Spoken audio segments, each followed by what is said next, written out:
And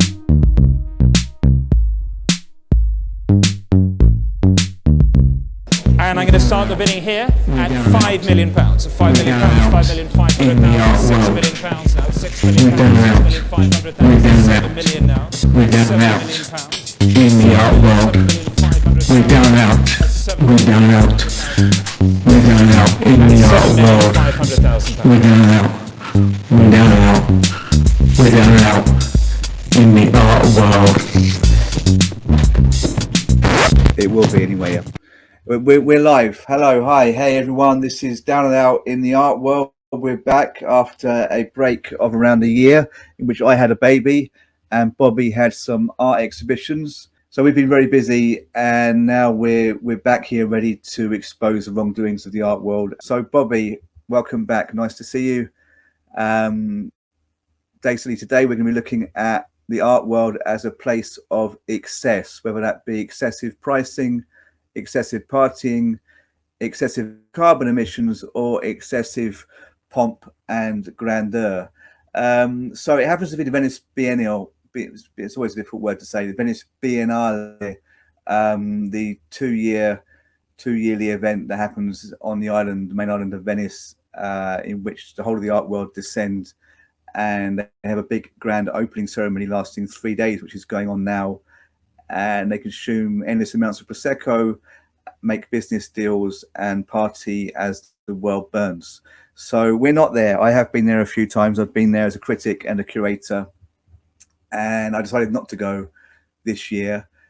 It's kind of an unusual situation in that for 2 years we didn't have massive kind of international art or trade events, and we're back in that position now, and people are kind of embracing this. Whereas during lockdown, people sort of said, well, lockdown's a real pain, but you know, when lockdown ends, I think I won't be traveling as much, or I won't be inclined to maybe go to these big international art events, which use like loads and loads of carbon emissions, and which seem kind of ridiculous in a sense anyhow, because there are so many problems in the world that maybe we shouldn't be, you know, partying around art. And the same could be said for many industries where you don't really need to meet up and party to do business.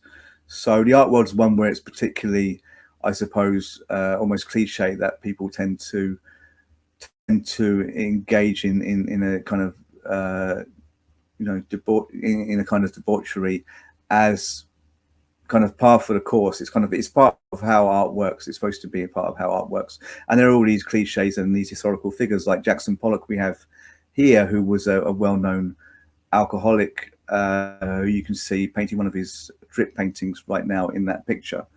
So one question here is, how much is excess part of art making? How necessary is it?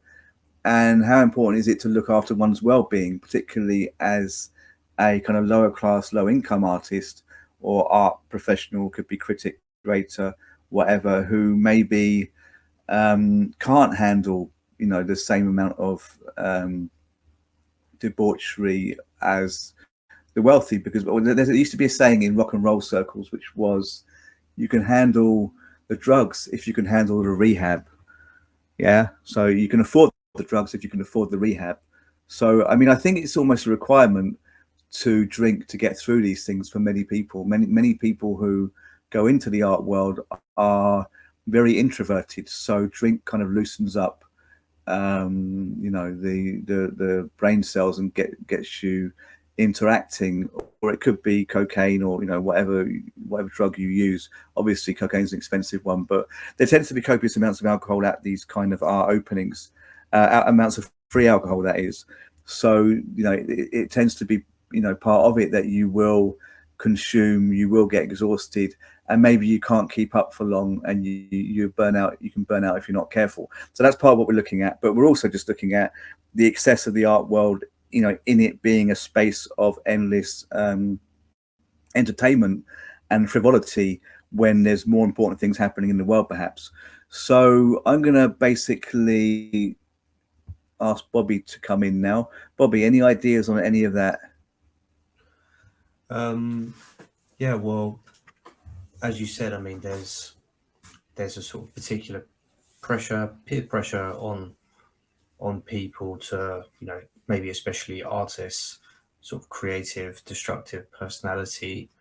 Art historically, also in English literature, poetry. I mean, you could go like quite far back, even into like the excesses of, say, like Marquis de Sade, whose famous novel, was all about the absolute excesses of debauchery. And to this day, it's there. I feel like maybe it's getting less and less now in the present day, but there has been a sort of an expectation of the artist to get extremely inebriated. In some cases, you could say that Yeah, maybe that opens up some creative faculties when you're making work, yeah. but I was also going to say that. Yeah, I agree. I mean, there's a sense in which, sorry to interrupt, that art making is a kind of drunkenness or a kind of inebriation, in that one is expected to lose kind of any sense of rationality, or at least to abstract themselves from rationality. Anyway, carry on. Yeah, you were saying something about debauchery as a path to creativity. yeah. I mean that's like one part of it, right? I mean, if you're in a creative process and you want to um, try and deviate, alcohol or another drug could be a useful instrument. And of course, like I mean, I'm thinking also now of like Gilbert and George's famous drunk kind of series of works. These sort of photographs of them dancing around, or videos and photographs of them sort of dancing around drunk. Particularly sort of poignant, I found. But also at openings, I mean, I don't know if like this is the experience of everybody else, but I think me and my friends have often gone to openings. If there's no alcohol, then it can feel a bit disappointing because, and I don't know, like there's also that experience of going to an exhibition, having like having a drink or something, like could be even like some champagne or some wine, and then suddenly like you're more open to the art, right? And you seem to enjoy it even more. Have you ever had that sort of experience, Mike?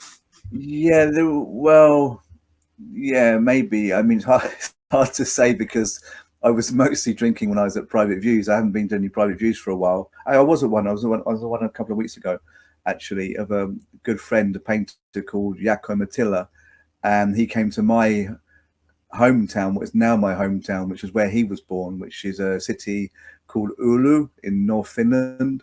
And it was a rare occasion when he came up here because he lives in Helsinki. It was a bit of an event, and he's very well known in this city. And it was, yeah, it was a case that people were drinking a lot. And I mean, yeah, I think this is the thing. What I was going to say is one takes it for granted because we tend to consume something when we're at private views, and of course, it tends to be alcohol. But I think, yeah, for sure, there is an extent to which the alcohol is provided because it loosens you up and it makes you more receptive to the work. And of course, that has a role in terms of selling art. That maybe more sales are made when the collectors are a little bit drunk. But also, yeah, what you're saying, I think you're saying something a bit different. Are you just more receptive to the artwork? Yeah, well, I think if you think of the way one can become lost in an artwork, the way one can kind of like lose their rational faculties that otherwise kind of keep us back, keep us kind of thinking in a fairly kind of conservative way, kind of small c conservative way. Yeah, I mean, the role of art maybe is to break us out of that, but it's good to have a little nudge because, most of the time we're pretty hassled, with work, with social media, etc. So it may take something to give us that little push to get us to open up to the artwork. So yeah, I think that's good in a way, but I think it says a lot about society that we need that, and it would probably be better if we didn't need that, because the association alcohol art is kind of a bad one. I don't think it's particularly healthy. Yeah, I was just thinking like there's these two sort. I go to quite a few vernissages or in Paris. I mean that like art openings here you call it vernissages, and there's mainly like two types, and I guess it's a bit like that in London as well sometimes, where I've lived. But there's either like a gallery that's quite maybe tight stingy, you know, with the booze, and it's sort of like there's a bottle, you know, reserved, maybe a bottle of champagne or two or three or four or five, but it's reserved for people that they know, and they're sort of like standing in front of it, and it's not very readily available. There's that type of kind of like, you know, art world situation which feels very elitist, and like they're trying to save money, and that can be a bit disappointing for the people that turn up, because maybe they had expectations or they want some sort of like compensation for turning up.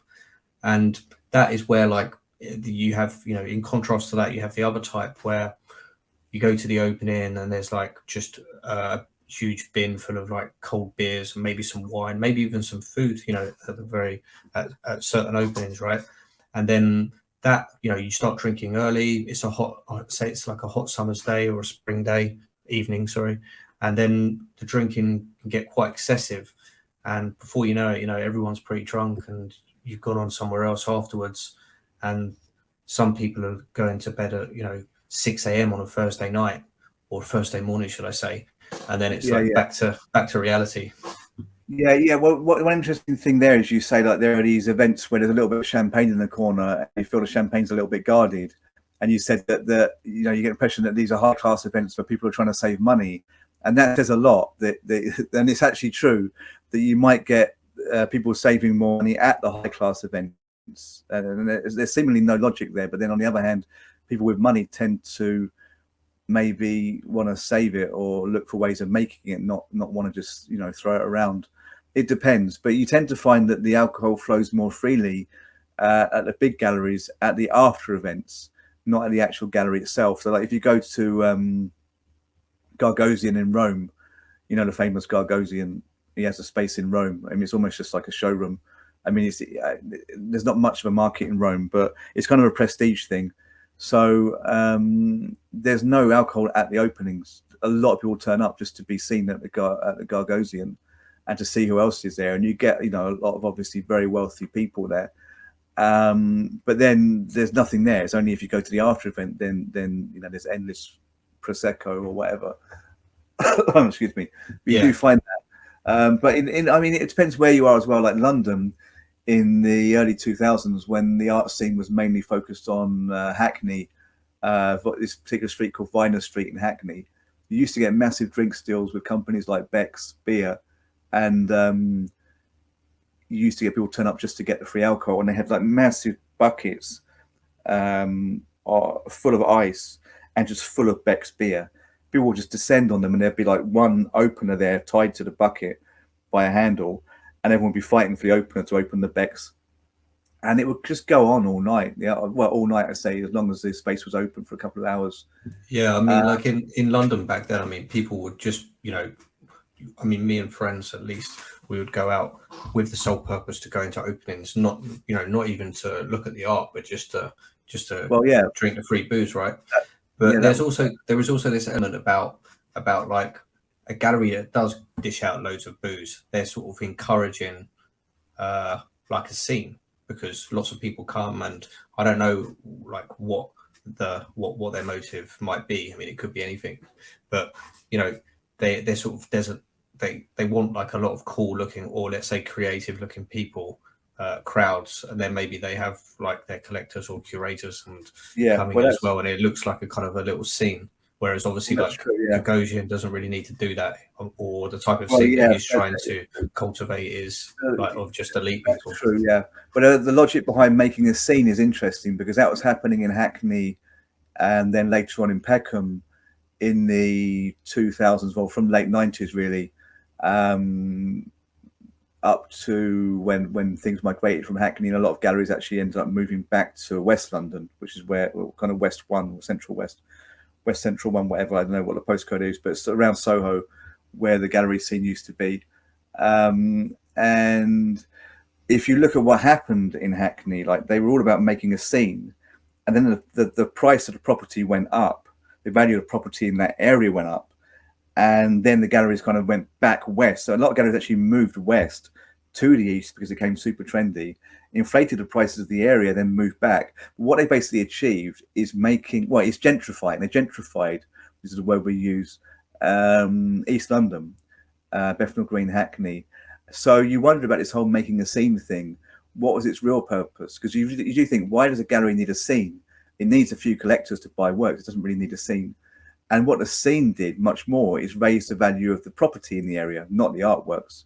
So just an interesting point there. That alcohol is involved in that. That a kind of sense of debauchery, of bacchanalia, just being the kind of ancient Greek wine god, a sense of revelry, a sense of like losing one's head, being the opposite of perhaps of finance capitalism, of speculation, the kind of logical accumulation of money.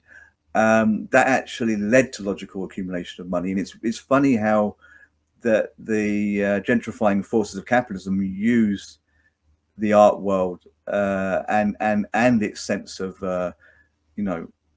this Dionysian aspect, this aspect of inebriation to make money. They seem almost opposite things, but it's interesting there how young, not really young people, but how a certain rebellious, slightly underground, or people who want to think of themselves as underground community was kind of used by the capitalist system.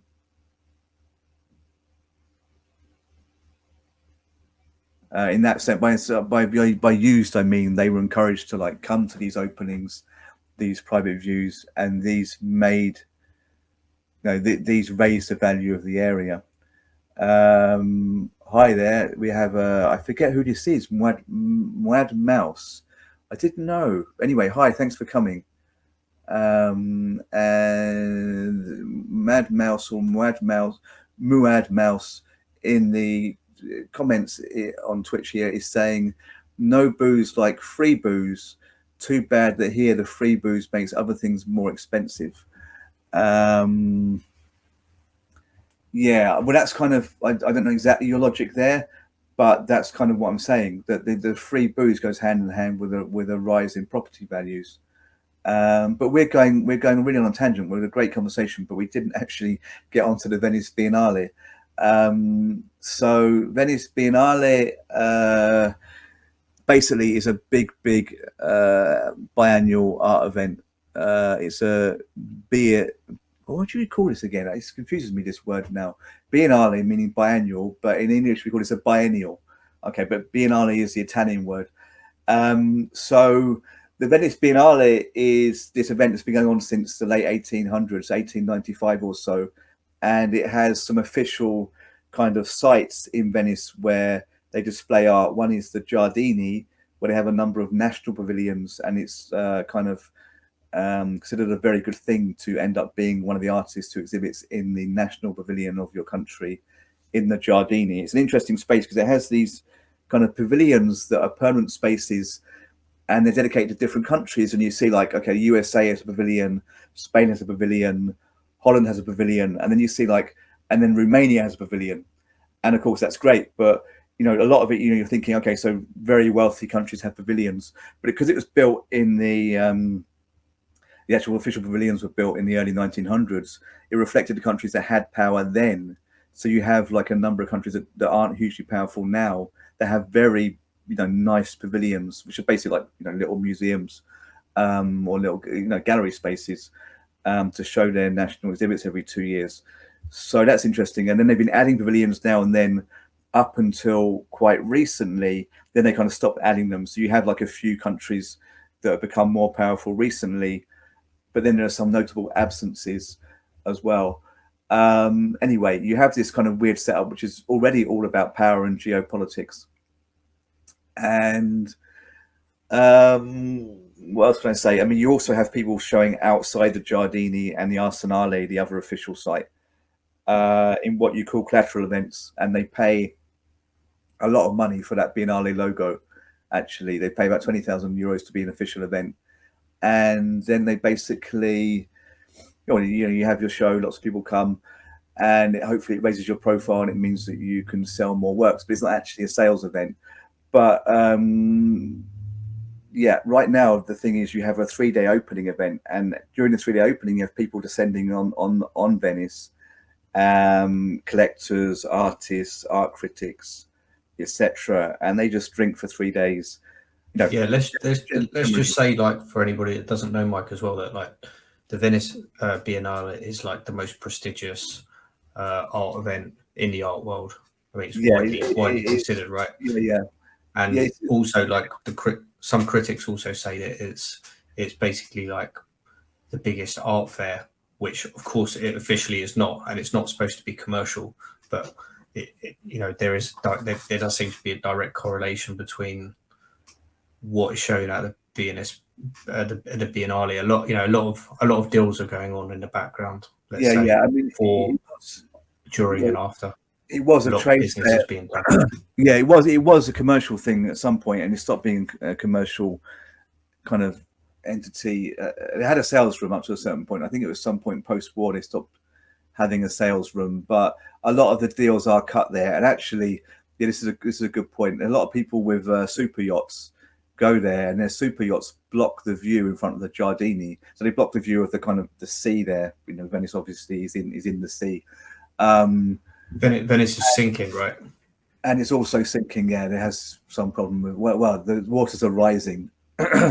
But anyway, you have these super yachts there, and my point is that one of the super yachts that is always parked there, which I'm pretty sure isn't parked there this year because it's probably been impounded, or maybe not in his case, is, well, help me, man. The guy who used to run Chelsea till very recently, Roman Abramovich.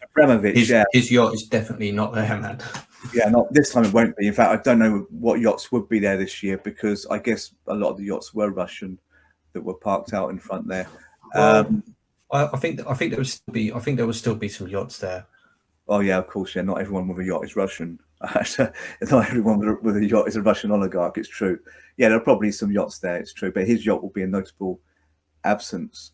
But he has got some special conditions. I think he was getting heavily penalised by sanctions, and then I think Ukraine said, "Can you not penalise him because he's got a big role in negotiations?" But anyway, we're going to get wrapped up in Ukraine now, which we don't want to do quite yet. But the Venice Biennale, well, the interesting thing partly about the Venice Biennale is that it's just reverted to type immediately after the lockdown. So during lockdown, people were like, "Oh, maybe things will change. This is a nice time to reflect. Events are not so big or they're non-existent. When we get back into real life, we'll do things differently. When we get back into no longer when we get back into no longer being in lockdown, when we're free again, we won't behave like like we did before. We won't be such debauched, money spending, carbon emission burning lunatics." And yeah, immediately it's the same thing. You're seeing images on social media now of people at the Venice Biennale, and it's very much about the party. Basically, these people need to party. They're socialites. It's just interesting how things revert to type so quickly. And of course, there is always that thing of the art world kind of having this sense of guilt that it does these very political kind of shows. It talks about climate change, it talks about immigration, and then it goes, but oh dear, maybe we're not quite the right people to be dealing with this, or something feels out of place as we kind of, as I said at the beginning, we party as the world burns. And it's interesting how that's going to happen again, but in these new circumstances where we not only have the kind of the fading away of COVID, which actually isn't fading, it's just we stopped talking about it, but we also have Ukraine to deal with. But before we go on to that, or rather Russia's invasion of Ukraine, I want to talk about this, which was a exhibit in 2019 by Kristen Bukel, who is, I believe, Swiss Icelandic, and it's called Barca Nostra, which means our boat. And it's a boat that sank in 2015 as it was taking nearly 1,000 people from Africa to somewhere in Italy, because a lot of people make the crossing, desperate migrants make the crossing from Africa to islands off Italy, or islands in the Mediterranean that are Italian. And this boat sank, and 4 years later, this artist had the idea to take the sunken boat and exhibit it in the Biennale. And actually, it was exhibited in a very prominent spot in the Arsenale site, which was the old Arsenal, weapons manufacturer in Venice. And I can't actually see it here. Oh, here we see it.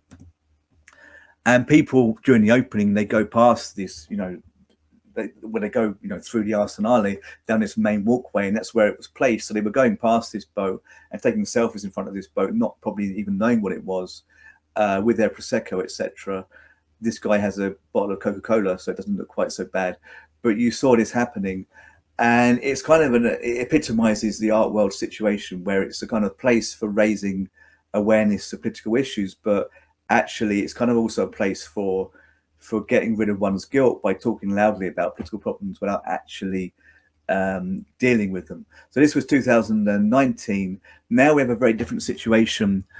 Well, you know, kind of it could be presented differently, because we had yesterday Zelenskyy speaking on live video to people assembled in a Ukrainian exhibit.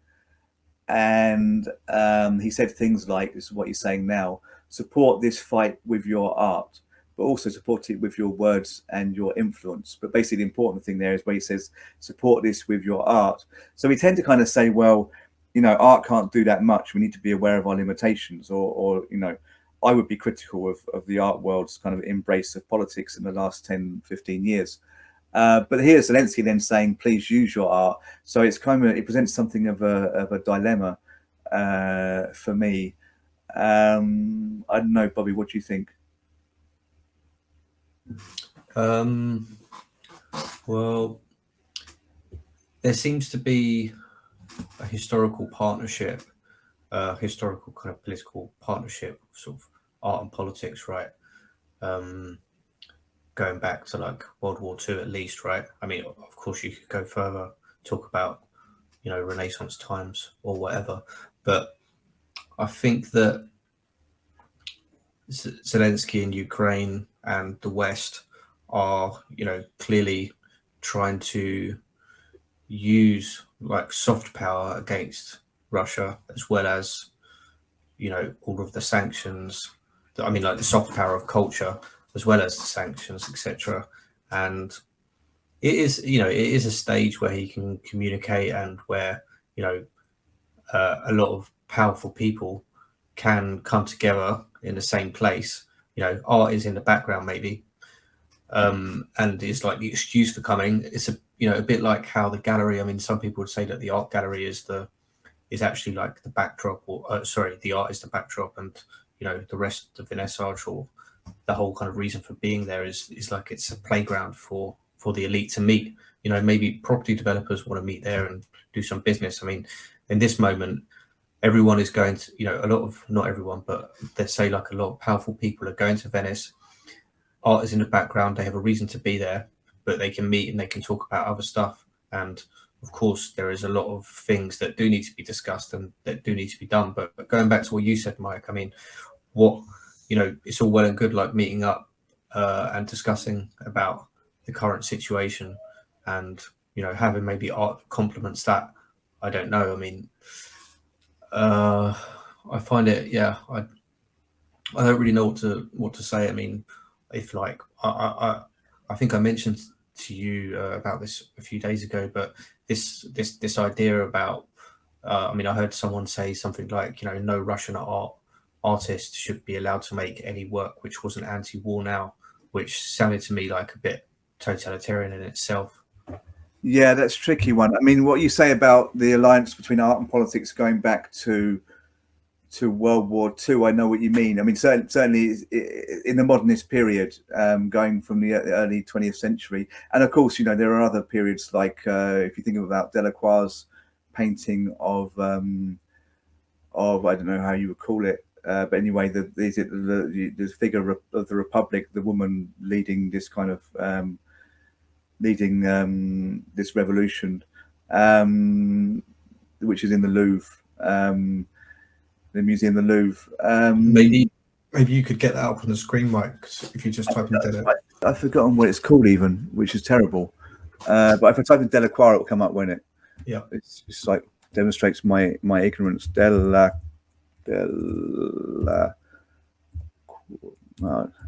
you get my boomer typing skills as well. Okay. And we get loads of different things for Delacroix. Okay, there it is coming up actually. Liberty leading the people. No, not Wikipedia. Stop it. Okay.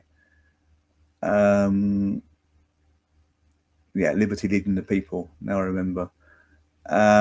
Anyway, this famous painting. Okay, so I mean, art and politics have long been, to some degree, allied.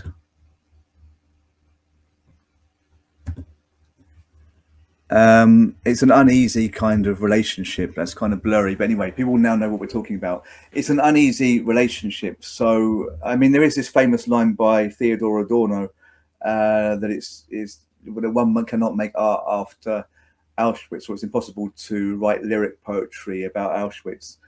And it's often kind of taken out of context, but he was basically saying that, you know, we don't have the tools in an advanced capitalist society to make what one would call art, you know, evidently because we're killing people using gas chambers, or, you know, we're objectifying people to the extent that we're killing them en masse. And therefore, level of objectification is such that we can assume we don't have the capacity anymore to express human subjectivity through art. I suppose that's the real thing: is it possible as a society which is as kind of capitalist as our own to produce something of innocence and beauty? And I suppose that is the question really that one is asking when they're saying, you know, can one go and drink prosecco and party in Venice for 3 days with all these kind of artworks referencing politics at the same time as the world is going to shit, and you're kind of, you know, in a sense, therefore ignoring the world going to shit, or even kind of, you know, acting in contempt of the world by partying in front of these kind of fairly crass images of warfare, climate change, etc.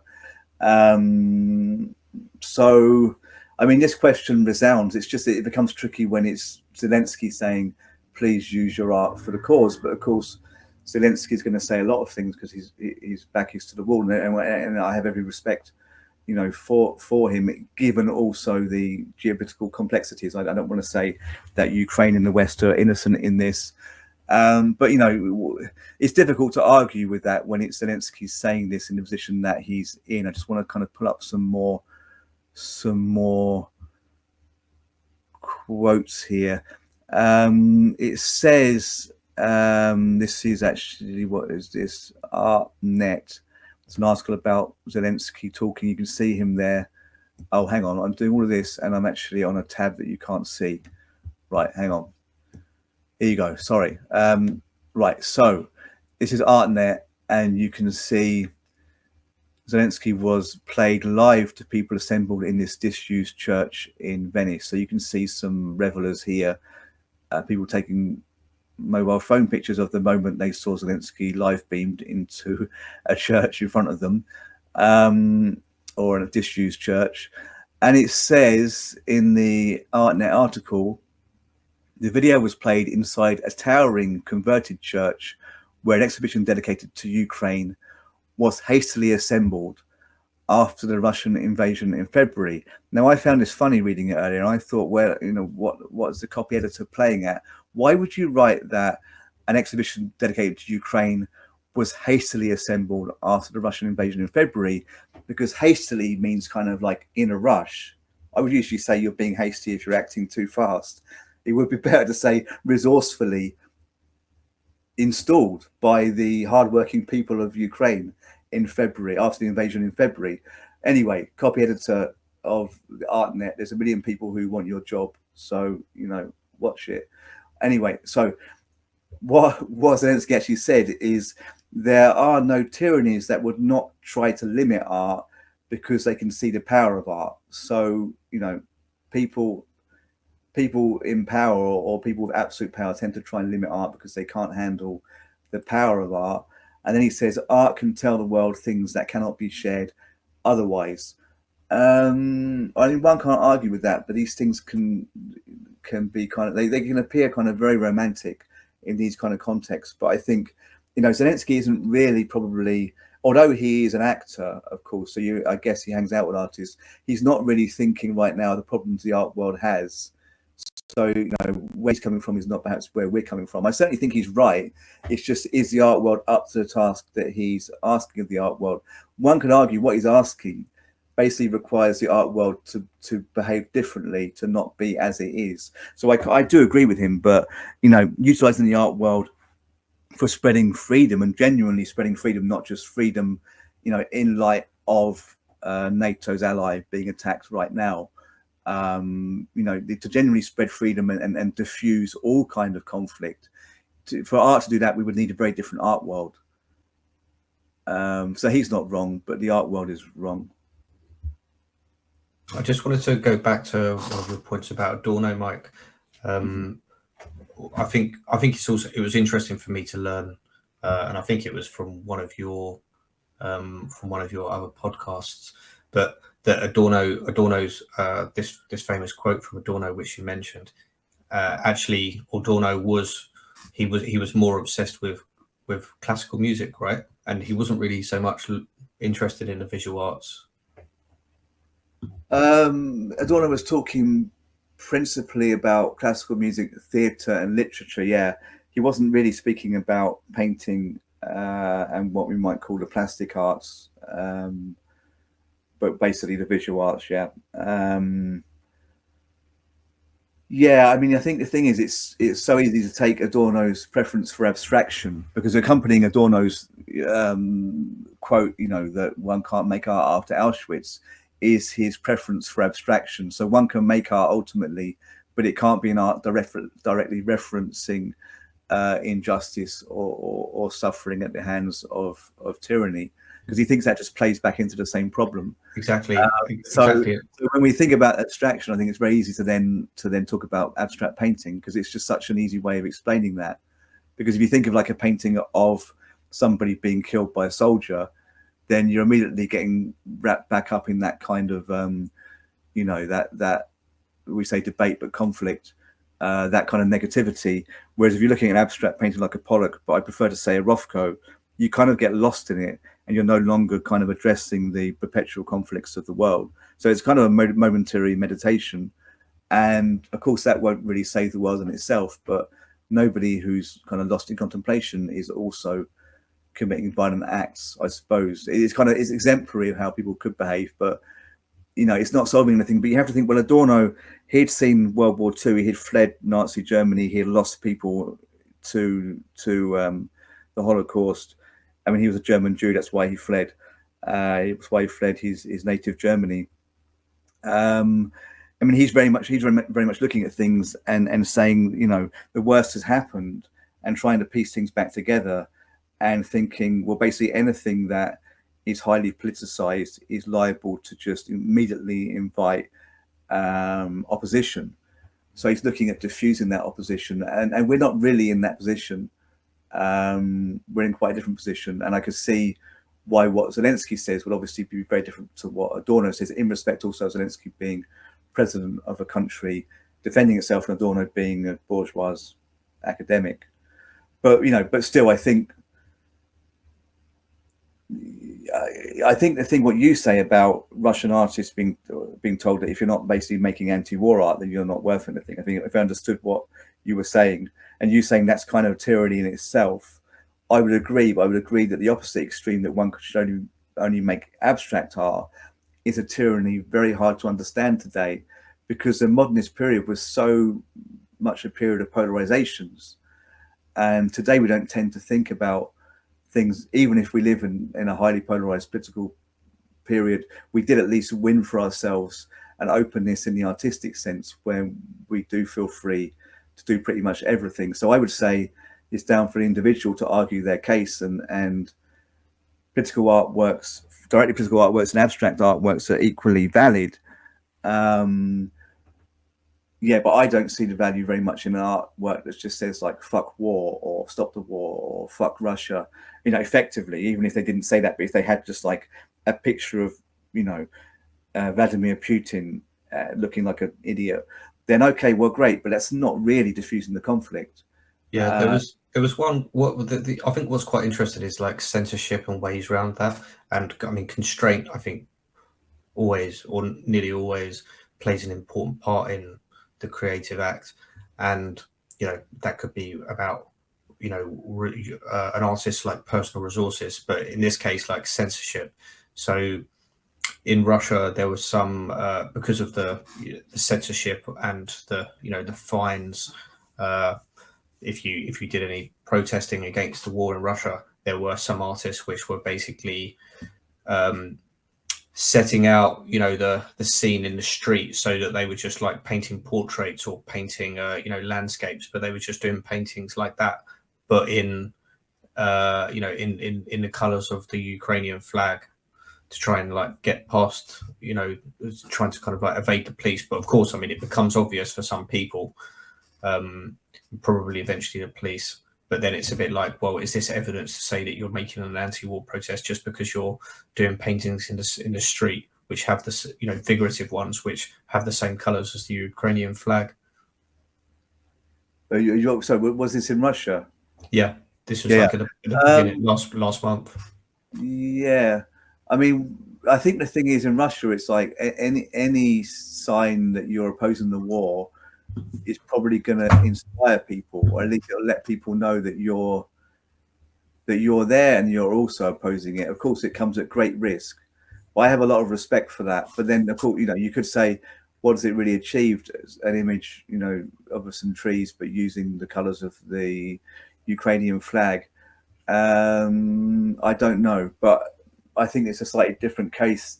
I think that would disturb me if I saw that happening in Finland or the UK or America, or the internet. If I see like some kind of very well-intentioned support for Ukraine, or equally an attack on the Ukraine, I just think, well, what does this really do? How does this help anything? And are we not, surely we're not qualified to be discussing this. And I'm finding this particularly with the online left, with podcasters, meme makers, etc., who want to express something about the Ukraine and Russia, but don't really know what they're talking about, which counts for most of the British and American podcasters I know that have an opinion on the conflict.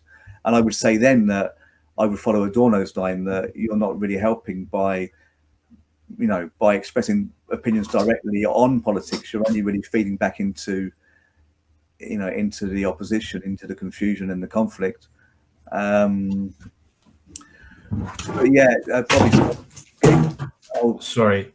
Yeah, it's a little bit of interference in the background from where you were moving stuff around, but obviously you know that now because you just dropped something. All right, and it stopped. That stopped anyway. But yeah, so that's like a very big debate, but I think we need to move on now. And I was going to talk later about just generally what place does partying addiction have in selling art. I mean, partying, debauchery, addiction, love of money, basically bad behavior in general, especially in such a troubled world. So we can go back to the example of the boat here, which is not here. Here, okay. The Barca Nostra from the 2019 Biennale, and people kind of, drinking Prosecco out there in front of the boat, maybe not knowing what they were looking at. But it being a very, very strong symbol, and it wasn't intended, I don't think, exactly this way, but a strong symbol of the hypocrisy of the art world. So, yeah, I mean, maybe not getting back into that, but just thinking, I mean, I want to go more into the usefulness or not of hedonism in the art world, maybe as a coping strategy. I mean, the thing is, if people are coming to us because we're called down and out in the art world, we're about being poor in the art world, we're about strategies for coping as a working class person in the art world, I suppose what they might want to hear is, how does one cope with the whole kind of 24-hour party people experience of the art world? Because a lot of people from working class backgrounds just aren't equipped to cope with that in any healthy way. It's financially damaging, it's damaging emotionally, mentally, etc., etc. So I want to just quickly think about almost an inevitable reference for me right now. Mark Fisher. I mean, I say inevitable because I wrote a book partly about Fisher recently, but he's on my mind often in relation to these subjects. He talked in Capitalist Realism about a depressive hedonia coming from hedonism. So he basically said that young people, particularly his students he was writing about at the time, who were You would say in America high school students, but in the UK you'd say college students, basically 16 to 18. He basically said of them that they have this kind of will just to enjoy themselves through video gaming, through smoking marijuana, etc. But they're at the same time depressed. So there's this kind of state of seeking thrills, seeking maybe not so much thrills as a shutting off of the mind, ways of coping with stress, but that being concomitant with a kind of generalized depression. And I think this is interesting with the art world because we see a similar thing, but I'd say it's a little bit the other way around.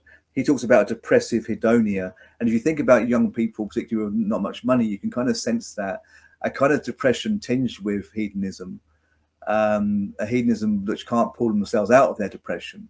So they smoke pot, they play video games, but there's always this kind of stasis. You think of working class people, their hedonism is based around their bedroom or their living room. You see the room full of like cigarette butts, beer cans, but they're not going anywhere. It is very much it's a depressed hedonia. With the art world, I'm seeing a different thing. I'm seeing a hedonism depressed. There is the hedonism, there is the getting out, there is the partying, there's the champagne, there's the cocaine, there's meeting people, there's, I guess, the casual sex, etc. But at the same time, people don't feel satisfied. So you get the articles at the end. I went to the Venice Biennale and I saw this exhibition on climate change. It was wonderful, blah blah blah. But on the plane back, I couldn't help wondering: is there not a better way? On the plane back, being I was using so many carbon emissions, you always get this sense of guilt. You get this kind of everything's tinged with guilt. Often, I saw the show on immigration. On the way out of the show in a taxi, I went past homeless immigrants. I couldn't help thinking that maybe the art world isn't the place to solve this. This is so typical. You're going to get these articles coming out of the Venice Biennale in reference to Ukraine, similar points being made. Zelensky's talk was great, but I couldn't help thinking we need to be taking this to the politicians and stop pissing around in the art world. So it's a hedonism depressed. There's a hedonism, but then there's the guilt afterwards. There's the feeling we should be doing something different. But the thing that amazes me is the people that are always saying that, they're always the ones that are at the private views again and again. They're partying again and again because I know them. I know these critics, and I know that they're always lamenting. They've been lamenting for 10 years that they should be doing something different, that the art world should be different. Ditto the artists. A lot of the political artists are saying the same things. Like, yeah, we do this thing, we do this political art, but at the end of the day, we have to question whether it's really working. A lot of them, the credible ones, the good ones, will be saying, actually, it's my activist work that has more value. That they see more value, in doing a similar thing, but with a genuine activist role, like out on the streets as part of a movement. Okay. Does like the art world give them a slightly greater visibility? I mean, the art world is absolutely tiny anyway, but well, for the artists that are activists, I mean, I don't know. I guess they would just hope the art world, they would have hoped the art world would not have been like that, or rather, they could not envisage how the art world would be when they entered it, and then you end up kind of stuck in an industry. I mean, if you're going to be, kind of fair to the art world, you could say, well, if you were like a super conscientious worker in McDonald's, or a super conscientious worker in a university, or a super conscientious worker working on road construction, you would probably have some doubts as well. So, I don't really blame the political artists for being in the art world. Perhaps the thing with the art world is that, it's a pursuit that brings a lot of critique, a lot of self-critique. I suppose the thing you could say is that, given the self-critique, why isn't it changing? But you're facing such huge forces, and they're tied to capitalism, because the art world is really, as you know, is a conduit for capitalist investment. People with lots of money have a small amount of their money in art as well, and they need it to operate in certain ways. And one interesting thing is that art would be an afterthought for many very rich people, and it's kind of like, where they put their money to to launder their money, but also to diversify their portfolio, but it's a thing they would think of after maybe diversifying into many other areas. So, they're thinking, I'm in this to save money, so I'm not going to spend money. So, the whole art world from the top down is therefore about avoiding responsibilities to workers, avoiding paying people properly. Which actually, I think I'm diverging from what you actually asked me. What did you ask me again? Oh, basically, whether the art activists. I suppose the question really kind of led on to how sincere are they. Well, I think the thing is, maybe they're the good ones are very sincere, and maybe they're also trying to change things at a structural level societally, because they realize that's what you have to do. But a lot of people actually aren't that sincere, and that's where they miss something. That you're not going to change anything through art unless you are using that to change, to basically dismantle capitalism. Okay, I just wanted to mention that, I mean, okay, so let's take like a billionaire collector, for example.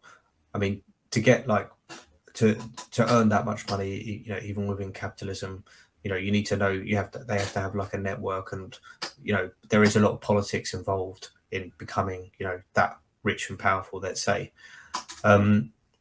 Is it not true to say that they collect and promote work which also supports their sort of political agendas and leanings?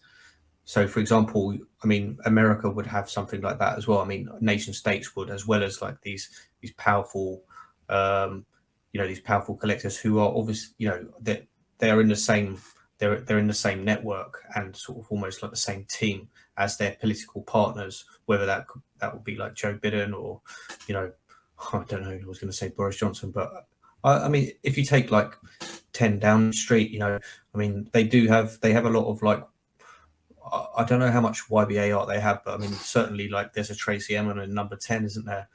And in France, I would just say briefly that, there are two very, very prominent billionaire collectors, and, who are both owners of sort of massive fashion houses, Pinault and Arnault, I think are the two surnames.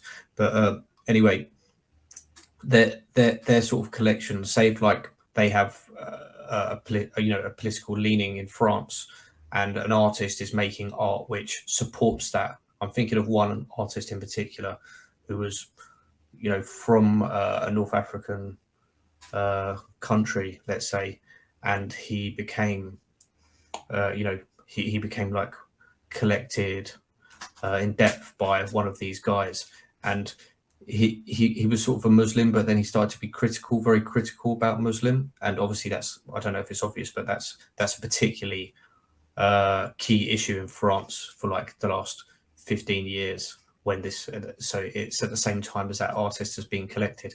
So do you see what I'm trying to say? That people who collect or very wealthy collectors tend to promote the interest of the ruling class, or which they're well, the collectors will collect and promote an artist which supports their political agenda and leaning. Sure, yeah, that's true. Yeah, of course.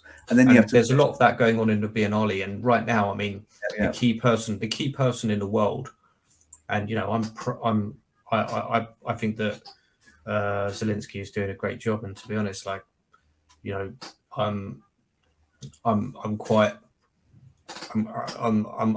with him. I'm with him, and I'm against Russia for sure. But he is now essentially the poster boy of the West, because he's been saying all the right things. I mean, he hasn't really. I get you. I get what you're saying. He's promoting He's promoting a certain agenda, or rather, the Biennale having him talk is promoting a certain agenda. There was a prominent Russian talking. Yeah, let's face it. He's also the standout artist. Sorry, Mike. Zelenskyy, you could say, is like the standout person in the Biennale now. Yeah, of course, that's without a doubt. Yeah, but then that throws art into question, really. But what I was trying to say is when we say we're against Russia, and actually I'm not going to say that, but when you say that, I think you mean against Putin's regime, just to clarify. Exactly. Yeah, that's going down a dangerous exactly. path. We're going down a dangerous path in the West right now, with all this anti-Russian sentiment. But yeah, I know you didn't mean to express that in that way. But Zelenskyy, yeah, I mean, with the whole thing since Duchamp of anything can be art, and then Joseph Beuys, anyone can be an artist. If you then get Zelenskyy speaking at an art event, then it does blur the line even more between art and life outside art. And you could certainly say, well, in a sense, we've declared him as an artist by putting him at an art event, which is very interesting, but I'm not sure what that does exactly. I'd have to think a lot more about that. And I think what it really does, it faces art. I think it kind of says that all these games of like anyone can be an artist, anything can be art, art can be political, etc. That in a way the game is up, because then comes along somebody who is in the middle of fighting a war, and it could equally have been so many other people. And it would never be, of course, somebody who's under bombardment in Yemen or something like that. But, it could equally be one of these people. But what they do is they kind of shame us, and they say, well, the real substance of everything, it's not here in your artistic games, it's out there in the world. So that's really interesting, because in a way, anyway, art is about framing things, pointing and making life present.